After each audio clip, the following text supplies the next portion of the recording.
झारखंड में लंबी जद्दोजहद के बाद आखिरकार शहर की सरकार बन गई। 27 फरवरी यानी शुक्रवार को हुए मतगणना, मतलब देर रात तक चली मतगणना के बाद आखिरकार सभी नगर निगमों, नगर परिषदों, नगर पंचायतों के अलावा 1042 वार्डों के चुनाव परिणाम सामने आ गए हैं। लगभग एक महीने तक चली पूरी कवायद के बाद शहर की सरकार की तस्वीर अब साफ हो गई है। राजधानी रांची की यदि बात करें तो यहां की जनता ने लगभग 50% वोट हुए थे 23 फरवरी को, और यहां की जनता ने एक बार फिर से बीजेपी समर्थित रोशनी खलको को शहर की कमान सौंप दी है। एक बार फिर से मैं इसलिए कह रहा हूं क्योंकि बीते 2 बार से बीजेपी उम्मीदवार के रूप में आशा लकड़ा, जो वर्तमान में भाजपा के राष्ट्रीय सचिव भी हैं, वो शहर की कमान संभाल रही थी, यानी शहर की मेयर थी। 18 में पिछली बार चुनाव हुआ था, 2023 तक उनका कार्यकाल था, और उसके बाद बीते 3 सालों से बिना नगर निगम के शहर चल रहा था, या यूं कहिए तो अधिकारियों के भरोसे रांची नगर निगम की कमान थी। अब शुक्रवार देर शाम जब चुनाव परिणाम सामने आया तो तमाम आशंकाओं या कयासों को झुठलाते हुए रोशनी खलको, जो शुरुआत से ही बढ़त बनाई हुई थी, उन्होंने 14,300 से ज्यादा मतों से कांग्रेस समर्थित उम्मीदवार और पूर्व मेयर, यानी रांची की पहली बार जब अलग झारखंड राज्य के रूप में यहाँ पे नगर निकाय चुनाव हुए थे तो पहली मेयर चुनी गई थी रमा खलको, उनको ही 14,000 से ज्यादा मतों से हराया। इसी तरह दूसरे नगर निगमों की यदि हम बात करें या पूरे 9 नगर निगमों की हम बात करें तो भाजपा के खाते में 3 नगर निगम आए हैं। एक कांग्रेस के खाते में आई है, 2 जेएमएम और 3 स्वतंत्र उम्मीदवार चुने गए हैं इस बार, यानी उनके जिम्मे शहर की सरकार होगी। यदि अलग अलग तस्वीरों की बात करें तो रांची के अलावा जो भाजपा के खाते में 2 और नगर निगम आए हैं वो है पलामू, यानी मेदिनीनगर नगर निगम, और आदित्यपुर नगर निगम। आदित्यपुर से संजय सरदार चुनाव जीते हैं। मेदिनीनगर से जो वहां की निवर्तमान आप कह सकते हैं, या वर्तमान में पिछली बार तक जब कार्यकाल था, अरुणा शंकर, वो एक बार फिर से शहर की मेयर चुनी गई है। इसी तरह कांग्रेस के खाते में केवल मानगो सीट आई है, यानी मानगो नगर निगम से पूर्व स्वास्थ्य मंत्री और कांग्रेस के नेता बन्ना गुप्ता की पत्नी कांग्रेस समर्थित रही सुधा गुप्ता ने चुनाव जीता है। जेएमएम के खाते में इस बार, या आप कह लीजिए जो पहली बार 2 सीटें आई है नगर निगम चुनाव में। पहली सीट उनको गिरिडीह की मिली, प्रमीला देवी वहां से चुनाव मैदान में थी और उन्होंने वो जीत हासिल की। दूसरी और अहम सीट जो थी वो देवघर की उनको मिली। देवघर में जेएमएम समर्थित उम्मीदवार रवि राउत ने बहुत कांटे के मुकाबले में भाजपा की रीता चौरसिया को हराया और पहली बार जेएमएम वहां पे सरकार बनाने जा रही है, शहर की सरकार बनाने जा रही है। और इसी तरह 3 जो निर्दलीय आप कह सकते हैं, या बिना किसी दल के समर्थित उम्मीदवार के रूप में जो अहम सीटें के चुनाव परिणाम सामने आए हैं, उसमें तीनों ही महत्वपूर्ण सीटें। हजारीबाग से अरविंद राणा चुनाव जीते हैं, पत्रकार रह चुके हैं अरविंद राणा, और कहा यह जा रहा है जो भाजपा समर्थित जो उम्मीदवार वहां थे उनको लेकर के स्थानीय भाजपा कार्यकर्ताओं में काफी नाराजगी थी, संघ में काफी नाराजगी थी, और उसका ही फायदा अरविंद राणा को मिला है। हमारे सहयोगी हर्षित ने भी ये जानकारी हमें दी थी। जो अरविंद राणा लंबे समय से संघ से जुड़े हुए रहे, पत्रकारिता जरूर उनका पेशा रहा था, लेकिन उनकी विचारधारा जो थी वो संघ से जुड़ाव की रही है, इसलिए उनका फायदा उनको मिला है। इसी तरह धनबाद में भी कांटे के मुकाबले में जो पिछली बार मेयर रह चुके थे चंद्रशेखर अग्रवाल, उन्हें चुनावी हार का सामना करना पड़ा। और उसे हराने वाला कौन? हराने वाला है झरिया विधायक, वर्तमान में रागिनी देवी के पति और पूर्व झरिया विधायक, बीजेपी के नेता रह चुके संजीव सिंह।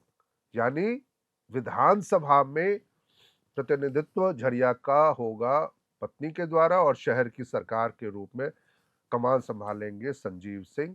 जब वो चुनाव मैदान में थे अधिकृत, या आप कह सकते हैं जो समर्थित उम्मीदवार के खिलाफ, तो भाजपा ने उनको नोटिस भी जारी किया था और 1 सप्ताह के अंदर उनका जवाब भी मांगा था, लेकिन वो बातें अब पीछे रह गई।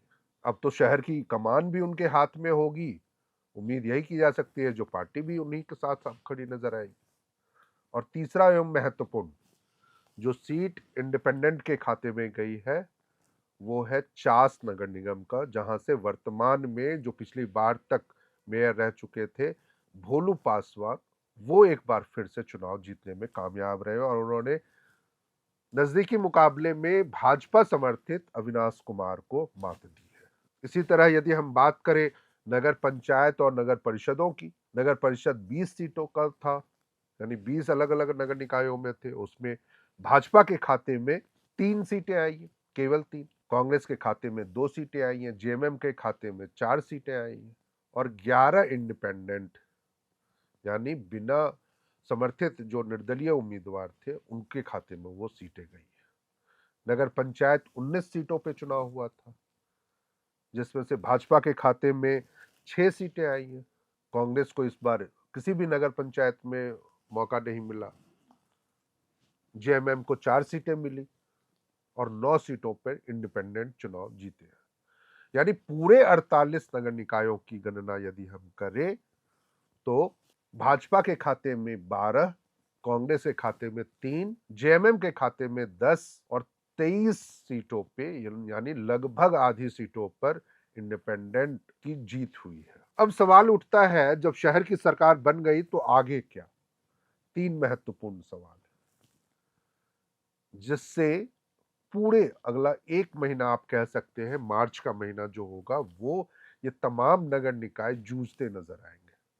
पहला सवाल, इस बार आप सभी जान रहे हैं जो गैर दलीय आधार पर ये चुनाव हो रहे थे, तो इस बार डिप्टी मेयर का चुनाव सीधे तौर पर मतदाताओं के जरिए नहीं किया गया। तो अब सभी नगर निकायों में पहले डिप्टी मेयर का चुनाव होगा, या उससे पहले आप कह लीजिए जो शपथ ग्रहण होगा तमाम वार्ड पार्षदों का, नगर निगम में होगा मेयर का, तो वही नगर परिषद नगर पंचायत में अध्यक्षों का। शपथ ग्रहण के बाद डिप्टी मेयर का चुनाव होगा, तो ये एक पहला काम होगा। दूसरा या आप तीसरा, एक साथ दोनों को कह सकते हैं। दूसरा महत्वपूर्ण सवाल यह भी, जो राज्य सरकार जब पिछले 3 सालों से या उसके अधिकारी 3 सालों से शहर की कमान संभाल रहे थे, ऐसे में 31 मार्च को जब वर्तमान वित्तीय वर्ष का काम खत्म होगा या उसकी अवधि खत्म होगी, तो ऐसे में सिर्फ इस 1 महीने में उस नगर निकाय में बजट का कितना हिस्सा बचा हुआ है, उसकी खर्च करने की, उसकी प्लानिंग की जिम्मेदारी वर्तमान इस जो अब नई सरकार शहर में बन रही है उसके जिम्मे होगा। यानी जो भी नगर निगम में मेयर के जिम्मे, नगर परिषद नगर पंचायत में अध्यक्ष के जिम्मे, उसकी पहली प्राथमिकता तो यह होगी जो अब भी जो राशि बची हुई है इस वर्तमान वित्तीय वर्ष की, उसकी ज्यादा से ज्यादा खर्च उसको किस रूप में किया जाए, किन कामों को प्राथमिकता के आधार पर इसी वित्तीय वर्ष के में शामिल किया जाए, कौन सी चीजों की खरीदारी हो, किन योजनाओं की मंजूरी मिले, या जो योजना की ऑलरेडी मंजूरी मिल चुकी है तो उसको किस तरीके से इंप्लीमेंट करने के नजरिए से पैसे का आवंटन हो सके। तो ये एक बड़ा गंभीर और महत्वपूर्ण सवाल है जो तमाम नगर प्रतिनिधियों या नगर निकायों के जो भी निर्वाचित अभी, चाहे वो मेयर हो, अध्यक्ष हो या वार्ड पार्षद हो, उनके जिम्मे होगा। और तीसरा एवं महत्वपूर्ण सवाल, केंद्र सरकार भी हर साल शहरी विकास के लिए पैसे आवंटित करती है। अभी आप सभी जानते हैं जो कई नगर निकायों में 3 साल तो कई नगर निकायों में 6 साल से चुनाव नहीं हुए थे। यानी पिछली बार 2015 में कुछ नगर निकायों में चुनाव हुए, उनका कार्यकाल 2020 में खत्म हो गया। इसी तरह कुछ में 2018 में हुए थे, उनका कार्यकाल 2023 में खत्म हो गया। तो यानी कहीं 3 साल तो कहीं 6 साल से जब चुनाव नहीं हुए थे, तो इन नगर निकायों को केंद्र सरकार के जरिए 1 रुपए का भी आवंटन नहीं मिला था। तो क्या अब इस 1 महीने के दौरान सरकार या ये तमाम नगर निकाय केंद्र सरकार से शहरी विकास के लिए योजनाओं की मांग करेंगे, राशि की मांग करेंगे या नहीं, यह भी देखना महत्वपूर्ण होगा। मुझे तो लगता है जो शायद जिस तरीके से पिछले दिनों या पिछले साल आप 15वें वित्त आयोग की टीम आई हुई थी और उस दौरान जब शहरी विकास के लिए राज्य सरकार के प्रतिनिधियों ने, अधिकारियों ने, मंत्रियों ने उनकी समक्ष मांगे रखी थी, तो उन्होंने 2 टूक शब्दों में कह दिया था, जो जब तक झारखंड में नगर निकाय चुनाव नहीं होते हैं, शहर की सरकार नहीं बनती है, तब तक उन्हें राशि आवंटित नहीं की जाएगी। अब जब ये प्रक्रिया पूरी हो चुकी है, ये टर्म एंड कंडीशन पूरा हो चुका है, तो ऐसे में अब ये चुनौती होगी जो क्या इस वित्तीय वर्ष के लिए यानी 25-26 के लिए केंद्र सरकार की ओर से, केंद्रीय शहरी विकास एवं मंत्रालय की ओर से उन्हें कोई राशि आवंटित होती है या नहीं होती है। हमारी आप तमाम दर्शकों के जरिए या आप तमाम दर्शकों के भरोसे हम तो यही अपील करेंगे इन तमाम नगर निकायों में चुने हुए अब नए जनप्रतिनिधियों से, जो वो इस काम को प्राथमिकता देते हुए सबसे पहले केंद्र सरकार से राशि आवंटित करने की मांग करें। तो ये 3 महत्वपूर्ण सवाल थे जो अब मुझे लगता है जो इन नए जनप्रतिनिधियों के समक्ष पिछले अगले 1 महीने के लिए प्रमुख रूप से होंगे। आपके नजरिए में ऐसे कौन से सवाल या ऐसी कौन सी प्राथमिकताएं इनके लिए तय होनी चाहिए? जो वादे अभी वर्तमान में इन्होंने चुनाव के दौरान किए हैं, वो वादे क्या पिछले अगले 1 महीने के लिए, या कौन से वादे 1 महीने में पूरे हो सकते हैं, कौन से वादे आने वाले समय में अगले वित्तीय वर्ष में या उसके बाद के वर्षों में पूरे हो सकते हैं? इन तमाम सवालों को आप जरूर हमें कमेंट बॉक्स में के जरिए हमसे साझा कीजिएगा। इस वीडियो में फिलहाल इतना ही। ये जानकारी आपकी कैसी लगी यह भी आप हमसे साझा कर सकते हैं। कैमरे के पीछे हमारी सहयोगी है सुमन, मैं हूं शैलेंद्र, आप देख रहे थे एयर नाउ। शुक्रिया।